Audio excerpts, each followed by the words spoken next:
Özünüzdən narazısınız sualını verdim və kifayət qədər çox müraciətlər əldə etdim. Və hər kəs də söyləyir ki, bəli narazıyam, bəli özümü bəyənmirəm, həddindən artıq çox narazıyam. Bu cür yaşamaq çox çətindir, əziz xanımlar və bəylər. Siz özünüzdən narazı olduqca, əlbəttə ki, özgüvən əksikliyi olacaq, özünüzə dəyərsiz münasibət göstərəcəksiniz.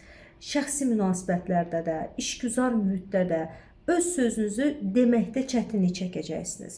Və hər dəfə də özünüzə qarşı aqressiya hiss edəcək və bu da bir auto-aqressiyaya çevrilərək daimi stres və gərginlik yaşayacaqsınız. Və kiçik bir uğursuzluq artıq sizin özünüzə qarşı günahkarlıq hissini gücləndirəcək və bunun da bir yolu var, depressiyaya doğru gedən bir yol. Və uzun müddət depressiv durumda olan insanların təbii ki, həyat ritmi belə dəyişir. Zahiri görünüşündə əksiklik olur.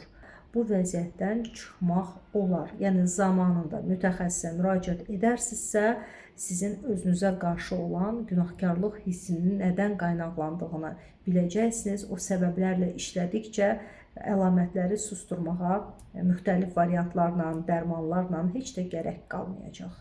Hər şey bax buradan, düşüncələrdən başlayır. Amma ola bilər ki, endogen faktorlarda olsun, belə bir olduğu təqdirdə təbii ki, artıq həkim, psixiatr, psixoterapevtə müraciət olunmalıdır. Ola bilər ki, hətta stasionar olaraq kliniki şəraitdə də müalicə alınmaq lazım olacaq. Hər halda sizin özünüzə qarşı münasibətdə bir qədər narahatlığınız varsa, sonraya saxlamayın.